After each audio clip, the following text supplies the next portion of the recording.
Sandalwood ನಲ್ಲಿ ಸನ್ನಿಧಿ ಅವರು ಸಿಕ್ಕಾಪಟ್ಟೆ ಫೇಮಸ್ ಆಗಿದ್ದಾರೆ. ಅದು ಎಷ್ಟರ ಮಟ್ಟಿಗೆ ಅಂದ್ರೆ ಕರುನಾಡ ಮೂಲೆ ಮೂಲೆಯಲ್ಲೂ ಸನ್ನಿಧಿ ಅಂದ್ರೆ ನಮಗ್ ಗೊತ್ತು, ನಾವು ನೋಡಿದೀವಿ ಎನ್ನುವಷ್ಟರ ಮಟ್ಟಿಗೆ ಸನ್ನಿಧಿ ಅವರು ಫೇಮಸ್ ಆಗಿದ್ದಾರೆ.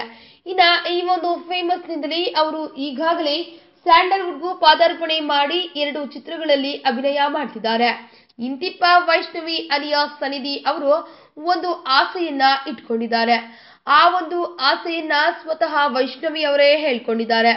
ಅದು ಏನಪ್ಪಾ ಅಂದ್ರೆ ಸ್ಯಾಂಡಲ್ವುಡ್ ನಲ್ಲಿ ಸದ್ಯಕ್ಕೆ ಸಿಕ್ಕಾಪಟ್ಟೆ ಸೌಂಡ್ ಮಾಡ್ತಿರುವ ಸ್ಟಾರ್ ನಟರ ಪೈಕಿ ಬಾಕ್ಸ್ ಆಫೀಸ್ ಸುಲ್ತಾನ ದರ್ಶನ್, ಗೋಲ್ಡನ್ ಸ್ಟಾರ್ ಗಣೇಶ್, ಕೆಚ್ಚೆದೆಯ ಕಿಚ್ಚ ಸುದೀಪ್ ಮತ್ತು ರಾಕಿಂಗ್ ಸ್ಟಾರ್ ಯಶ್ ಈ 4 ಜನರ ಹೆಸರು ಜೋರಾಗಿ ಕೇಳಿಬರ್ತಿದೆ.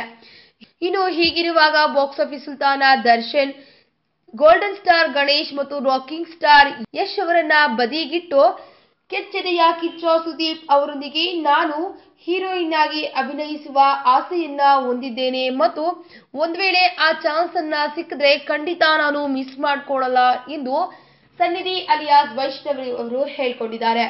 ಇನ್ನ ಈ ಒಂದು ವಿಷಯವನ್ನ ಕೇಳಿ ಗಣೇಶ್ ಮತ್ತು ಯಶ್ ಅಭಿಮಾನಿಗಳು ಸುಮ್ಮನಿದ್ರು ಸಹ ದರ್ಶನ್ ಅಭಿಮಾನಿಗಳು ಸುಮ್ಮನಿರ್ತಾರ? ಅದು ಯಾಕಪ್ಪ ಅಂದ್ರೆ ಸುದೀಪ್ ಅವರ ಜೊತೆ ಅಭಿನಯ ಮಾಡ್ತಾರೆ ಅಂತ ಹೇಳಿದಾಕ್ಷಣ ದರ್ಶನ್ ಅಭಿಮಾನಿಗಳು ಯಾವ ರೀತಿ ಸ್ವೀಕಾರ ಮಾಡ್ತಾರೋ ಎಂದು ಸದ್ಯಕ್ಕೆ ಸ್ಯಾಂಡಲ್ವುಡ್ ನ ಪಂಡಿತರು ಲೆಕ್ಕಾಚಾರವನ್ನೇ ಮಾಡಿಬಿಡ್ತಿದ್ದಾರೆ. ಇದು ಮುಂದೆ ಏನಾಗುತ್ತೋ ಕಾದು ನೋಡಬೇಕಿದೆ. ಈ ವಿಡಿಯೋ ಬಗ್ಗೆ ನಿಮ್ಮ ಅನಿಸಿಕೆ ಹಾಗೂ ಅಭಿಪ್ರಾಯಗಳನ್ನು ನಮ್ಮ ಕಮೆಂಟ್ ಬಾಕ್ಸ್ ನಲ್ಲಿ ತಿಳಿಸಿ. ಈ ವಿಡಿಯೋನ ಲೈಕ್ ಮಾಡಿ, ಶೇರ್ ಮಾಡಿ ಹಾಗೂ ಮತ್ತಷ್ಟು ಸ್ಯಾಂಡಲ್ವುಡ್ ಅಪ್ಡೇಟ್ಸ್ಗಾಗಿ ತಪ್ಪದೇ ನಮ್ಮ ಯೂಟ್ಯೂಬ್ ಚಾನೆಲ್ ಅನ್ನು ಸಬ್ಸ್ಕ್ರೈಬ್ ಮಾಡಿ.